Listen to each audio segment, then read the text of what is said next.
천치병이라고 그랬거든요. 통증이 없어졌어요. 의사 선생님이 네네. 대한민국에서 처음으로 그걸 개발하신 거라네요. 중국 가서 배우기도 하고 그랬거든요. 카나다를 들린 거예요. 그걸 그러니라고 그냥 간과하지 않고 여기가 뭔가가 있을 것이다라고 이렇게 찾아 들어가는 그 방법이. 안녕하세요, 윤문 씨. 안강 문안 인사드립니다. 저 의사 선생님, 저 결심했시오. 선생님 뭘 결심했다는 거예요? 오랫동안 참아왔던 고통 이제 아주 끝내기로 했시오. 무슨 고통이요? 제 디스크 선생님이 좀 수술 좀 해주시오. 아 무슨 수술을 해요? 저 이제 마음 준비 다 됐습니다. 칼로 제 통증 좀 싹 도려내 주시오. 칼이요? 칼 필요 없어요. 왜? 왜 칼이 필요 없이요? 수술하려면 그 메스 그 칼 필요한 거 아니에요? 아니요, 저는 칼 안 써요. 바늘 써요. 바늘? 아니 선생님, 네. 아니 허리 디스크를 수술하는데 칼을 안 대고 수술을 할 수 있다며요? 그러니까 칼을 대야 되는 것도 있고요. 네. 보통의 경우에 99%는 칼을 대서 뭘 자르지 않고도 된다는 얘기죠. 그러니까 주로 칼을 안 된다는 얘기네 그럼. 이제 왜 그러냐면 칼을 대야 되는 경우도 있습니다. 예를 들어서 신경이 정말 많이 눌리는데 붓고 근데 그거 때문에 일상생활 하는 게 너무 방해를 받는다면 칼을 대야 되겠죠. 근데 그런 경우는 많지 않고요. 실제로 대부분은 일정 시간이 지나면 흡수가 되거든요. 그렇기 때문에 흡수가 된 다음에는 문제가 없어요. 그래서 일정 시간을 견디는 게 힘들기 때문에 어떤 경우는 이제 칼을 댈 수가 있어요. 근데 이제 그 횟수가 실제로 디스크 탈출이 문제를 일으키는 경우가 1% 미만이라고 하는 보고들이 많거든요. 그래서 중요한 거는 꼭 수술을 해야 될 필요가 없는 거죠. 아니 그럼 의사 선생님이 대한민국에서 처음으로 그걸 개발하신 거라네요. 아, 그 FIMS라는 치료요? 수술하는 거 이거. 그 치료법이 어떻게 생긴 거예요? 그게 이제 뭐냐면 제가 이제 아버지가 이제 폐암에 걸리셨어요. 그때 제가 의과대학생인데 뭘 알겠어요. 그래서 여기저기 돌아다니면서 이런저런 사람들을 만났는데 그 중에 한 분이 이제 자연치유를 하시는 분이었어요. 그분한테 얘기를 듣고 이제 이런저런 거를 하다가 보니까 뭔가 좀 새로운 것들을 좀 눈을 많이 뜨게 됐어요. 그래서 자극치료라고 하는 것들. 그분이 이제 자연치유를 하니까 이제 주로 침 같은 것도 사용하고 그다음 먹는 것도 음식 같은 거 사용해서 치료를 하는 것들을 하시는 분이에요. 그러다가 이제 나중에 이제 레지던트가 돼서 제가 이제 그쪽 관심을 가지고 그쪽 치료를 계속 했단 말입니다. 제가 관심이 많아서 학생 때 중국 가서 배우기도 하고 그랬거든요. 중국 가서 배운 건 또 뭐? 중국에서 이제 뭐 안마 같은 거, 그다음에 뭐 침술 같은 것도 좀 배우고, 그러니까 저는 이제 관심 많으니까 다양한 것들을 다 이것저것 보고 싶었어요. 왜 그런 거 있잖아요. 그 왜 별로 머리도 크지 않으면서 아는 것도 없으면서 뭔가 새로운 그 거를. 얘기하면서 왜 나를 쳐다보고 얘기했지? 아니 그 없었던 걸로 봅시다.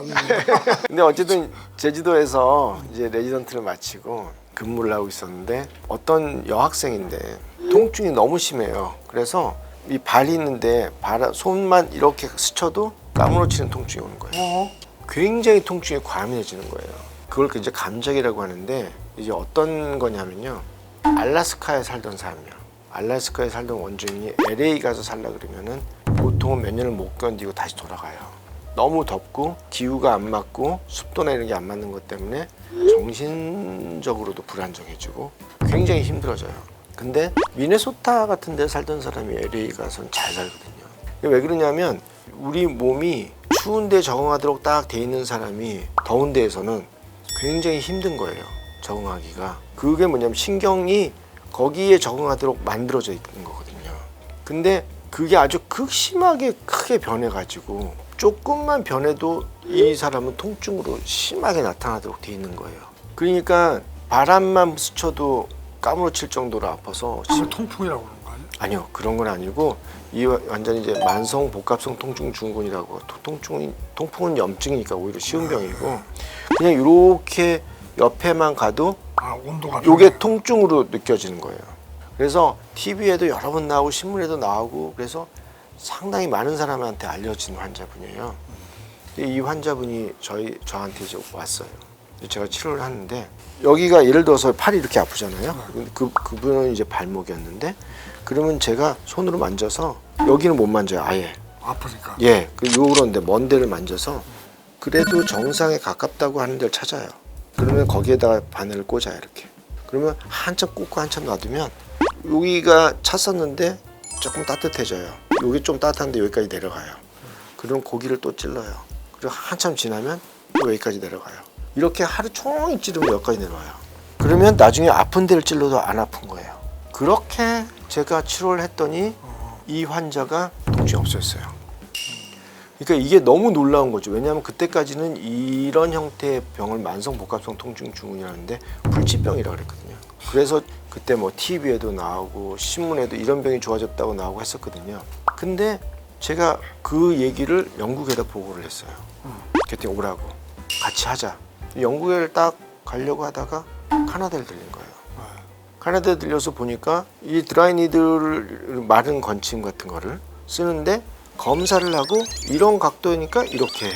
피부가 이렇게 됐으니까 이걸 찔러. 이런 식으로 하는 건데 검사하는 게 제가 보기 합리적인 부분이 있더라고요.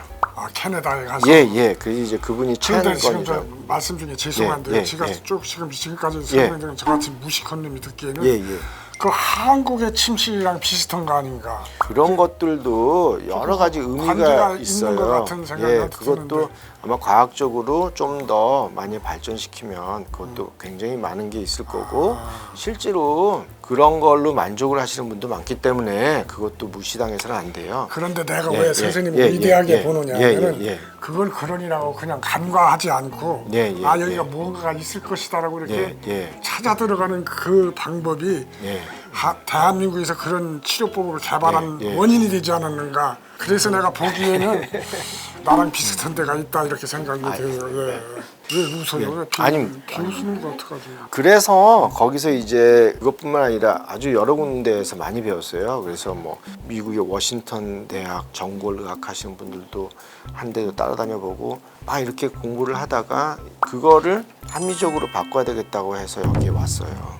그러니까 내가 보니까요, 저 안 선생님이 그걸 그 발견하게 된 동기가 그냥 헛되이 지나지 않고 전 지구 곳곳을 다니면서 무릎 미주밭도 다니면서 거기서 이제 아이디어 내지는 그 느낌 이런 걸 해가지고 드디어 그 침 놓는 것 같은 그 묘한 치료법을 개발했다는 얘기죠. 그게 이제 그게 그 원리를 보면 되게 간단해요. 통증 아픈 데에다가 아픈 자극을 쓰지 않고 아프지 않게 하고 기계적인 수용체가 있어요. 통증을 느끼게 하는 거는 만지거나 움직이거나 하는 거 있잖아요. 기계적인 수용체를 자극을 하게 되면 아픈 거를 상쇄시켜요. 근데 이게 척추에서만 아니라 뇌에서 그걸 상쇄시켜요. 이게 무슨 말이냐면 아주 간단한 거는 주사 맞을 때 엉덩이 딱 때리잖아요. 그럼 기계적인 자극이 딱 가버리면 이 통증을 약간 줄이거든요. 그렇죠. 근데 기계적인 자극을 통증 자극 없이 굉장히 강한 자극을 주게 되면 이 기계적인 자극이 위에서 통증을 억누르는 회로를 만들어 버려요. 그래서 통증 자체를 형태를 이 통증의 뿌리는 여기에 있는 게 아니라 여기가 아프면 여기에 있거든요. 이 뿌리에 계속 신호를 줘서 이 뿌리를 변화시켜요. 저기요, 선생님 말씀 들어보니까 일단 우리가 제일 무서워하는 게 수술할 때 그 환자들 위기감도 있고 이런 게 있는데 제가 볼 때는 지금 보는 거 보니까 그렇게 그 데미지가 없을 것 같은 느낌이 들거든요, 선생님 그 방법으로 하면. 그런데 지금 그 방법이 세계적으로 좀 인정을 하는 데가 있습니까? 주로는 중동 환자들이 좋아하고요. 왜냐하면 거기 아픈 것들인데 수술을 하지 않고 좋아질 수 있는, 그러니까 뭐 스테로이드 주사도 아니고 수술하는 것도 아니고 그거에 대한 확실한 방법이 필요하잖아요. 그것 때문에 중동 환자들이 좀 좋아하고요. 그래서 저희가 카타르 같은 데에서도 상당히 많은 구문료를 받고. 아까 우리가 방송 허두에 수술하는 환자도 있고 수술 말고 이렇게 선생님이 말씀하시는 그 시술이라는 그런 방법으로 할 수 있는데 훨씬 퍼센테이지가 실수하는 양이 더 많을 수 있다. 훨씬 많죠. 그리고 그러니까 이제 수술을 한다 안 한다라고 하는 디스크가 있다 없다 가지고 수술을 한다 안 한다 결정하는 거 굉장히 어리석은 일이에요. 왜냐하면은 디스크가 있어도 견디는 사람이 훨씬 더 많아요. 그 사실 사람들이 시술하는 것도 무섭고 위험하잖아요. 근데 시술로 해서 효과를 보는 게 얼마나 됐는지. FIMS 제가 하는 치료를 근거하면 그때 이제 제가 처음에 얘기했던 만성 복합성 통증 증후군 환자는 제가 이제 외국에 공부를 하고 6개월이나 좀 지나간 다음에 보니까 6개월에서 1년 사이쯤 되니까 그분들이 다시 재발을 하더라고요. 그게 뭐냐면은 굉장히 강하고 뿌리 깊게 쌓여 있는 그런 통증은 치료가 안 돼요.